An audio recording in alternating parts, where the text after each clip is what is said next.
किसी shopping mall के बाहर एक बुजुर्ग पाव भाजी बेचता था। दिन भर में बड़ी मुश्किल से उसके पास सिर्फ 10-15 लोग ही पाव भाजी खाने आते थे। शाम को बहुत सारी पाव भाजी बच गई, जिसे लेकर वो अपने घर चला गया। बेटी ये लो, आज फिर पाव भाजी बच गया, मेरे हाथों से खा लो। पापा आजकल तो पिज्जे का जमाना है, मैं ये पाव भाजी खा खा के बोर हो गई हूँ। बेटा भाई ग्राहक भी पाव भाजी नहीं खाते, अगर तू भी नहीं खाएगी तो कैसे चलेगा। तभी वहाँ पर उसकी बुरी माँ पानी लेकर आती है। खा लो बेटी, तुम्हारे पापा कितने प्यार से तुम्हें खिला रहे हैं। तुम्हें पता है ना तुम्हारे पापा कितनी मेहनत करते हैं ताकि वो तुम्हारी शादी कर सके, लेकिन मुझे नहीं खाना, आप लोग खा लो। इतना कहकर पूजा अपने कमरे में जाकर सो गई। अगली सुबह पूजा अपने पापा को जगाने लगी क्योंकि 8 बज चुके थे। पापा उठ जाओ, सुबह के 8 बज गए हैं। इतनी देर तक तो आप पहले कभी नहीं सोते। आज पाव भाजी भेजने नहीं जाना क्या? पापा उठो। माँ देखो पापा उठ नहीं रहे, देखो क्या हो गया पापा को। जब उसकी माँ उसके पास है तो देखा कि उसके पापा ये दुनिया छोड़कर जा चुके थे। दोनों ने मिलकर उनका अंतिम संस्कार किया। अब उस घर में सन्नाटा बस गया था। पूजा खुद को कोस रही थी। मैं कितनी बुरी हूँ माँ,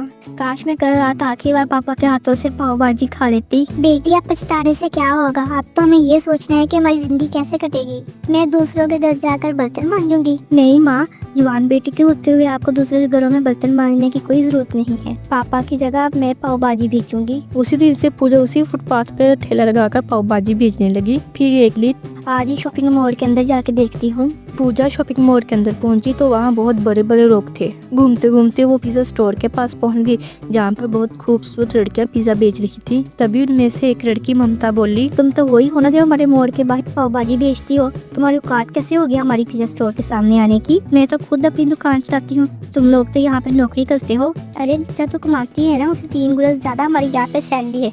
चल भाग यहाँ से। पूजा अपनी आंखों में आंसू लिए घर वापस आती है। दोनों माँ बेटी पाव भाजी खा के सो गयी। वो हर रोज उसी मोड़ के सामने उस फुटपाथ पे पाव भाजी बेचा करती थी, पर उसके पास बहुत ही कम ग्राहक आया करते थे। एक रोज काश मेरे पास भी इतना पैसा होता कि मेरा खुद का एक पिज्जा स्टोर होता, मैं भी इन लड़कियों की तरह मॉडर्न बन पाती। लगता है मेरी पूरी जिंदगी गरीबी में ही गुजरेगी। तो इस तरह वो पाव भाजी बेचकर अपनी जिंदगी काट रही थी। एक रोज कुछ लड़के उसके ठेले पे आए और बोले, अरे आप सुबह से लेकर शाम तक यहाँ पे पाव भाजी बेचती रहती हैं, पर आपकी पाव भाजी खाने कोई आता नहीं। आजकल पिज्जा का जमाना है और तुम्हारी पाव भाजी तो सिर्फ गरीब लोग ही खा सकते हैं, और इस एरिया में गरीब लोग बहुत कम आते हैं। ऐसा करो कि पिज्जा बेचना शुरू कर दो, फिर हम लोग भी आया करेंगे। इतना बोलकर वो लोग वहाँ से चले गए। अब पूजा मन ही मन में सोचने लगी, वैसे वो लड़का सही बोल रहा था, पर पिज्जा बनाने में बहुत पैसा लगता है। मुझे तो कोई उधार भी नहीं देगा और कुछ ना कुछ तो करना पड़ेगा। अगले दिन वो पाव की जगह ब्रेड ले आई। ब्रेड को उसने गैस पर रोस्ट कर लिया और उसके ऊपर भाजी रख दी। उसके बाद उसने उसके ऊपर प्याज, शिमला मिर्च और टमाटर काट कर डाल दिए। और सिर्फ इतना ही नहीं, उसके बाद उसने उसके ऊपर चीज भी डाल दिया और दूसरी ब्रेड ऊपर से रख दी। उसके बाद उसने अपने ठेले पर एक बोर्ड लगा दिया और उस पर लिख दिया पिज्जा भाजी वाली। कुछ लड़के फिर से उसकी दुकान पर आए। अरे ये क्या तुमने बच्चों वाली चीज शुरू कर दी, पिज्जा भाजी वाली? हमने तो ये नाम पहले कभी नहीं सुना। तभी पिज्जा स्टोर में काम करने वाली लड़कियां भी वहाँ पर पहुँच गयी। ये क्या है? पिज्जा भाजी नाम की भी कोई डिश होती है क्या? क्यों यार लोगों को उल्लू बना रही हो? चलो लड़कों, मैं तुम लोगों को मस्त पिज्जा खिलाती हूँ। हाँ चलो चलो। सारे लोग मोर के अंदर चले गए। अब पूजा उदास हो गई। कितनी मेहनत से मैंने दिमाग लगा कर नई डिश बनाई और लोग मेरा मजाक बना कर चले गए। तभी उसके पास 15 साल का एक मांगने वाला आया। दीदी क्या ये नई चीज है? ये मैंने नई डिश बनाई है, इसका नाम है पिज्जा भाजी, तुम खाओगे? हाँ दीदी, लेकिन मैं एक भिखारी हूँ, मेरे पास आपको देने के लिए पैसे नहीं है। अरे कोई बात नहीं भाई, कम से कम तुम में से पहले इंसान हो जो मेरी पिज्जा भाजी खाने के लिए तैयार हो। ये लो और खाकर बताओ कैसा लगा। उस भिखारी ने जैसे ही पिज्जा भाजी खाया वो जोर जोर से उछलने लगा। क्या बात है दीदी, ये तो बहुत मजेदार है। मुझे कई सारे लोगों ने पिज्जा खिलाया, लेकिन इसका स्वाद तो पिज्जे से भी ज्यादा अच्छा है। मैं पूरी मार्केट में लोगों को चला चला कर बता दूंगा। सुनो मोहल्ले वालों, मार्केट में नई चीज आई है, पिज्जा भाजी। पिज्जा भाजी वाली दीदी के पास जाओ और नया स्वाद पाओ। यही चला चला कर वो पूरी मार्केट में बताने लगा। लोगों का ध्यान उसकी तरफ खींचा और बहुत सारे लोग पूजा के ठेले पर आ गए। जब उन्होंने बोर्ड पर उस डिश का नाम पढ़ा तो, अरे बेटी ये पिज्जा भाजी क्या है? ये तो हमने पहली बार सुना है, जरा हमें भी तो खिलाओ। हाँ बेटी जरा मुझे भी खिलाओ। ये भिखारी तो तुम्हारा पिज्जा भाजी खाकर बिल्कुल पागल ही हो गया। हम भी तो देखें कैसा स्वाद है इसका। जी बिल्कुल अभी खिलाती हूँ, फिर आप लोग सच सच बताना कि आपको इसका स्वाद कैसा लगा। और हाँ, इसका रेट सिर्फ 20 रुपए है। पूजा ने उन लोगों को भी पिज्जा भाजी खिलाया। क्या बात है बेटी, ये तो तुमने बिल्कुल नई चीज दिला दी।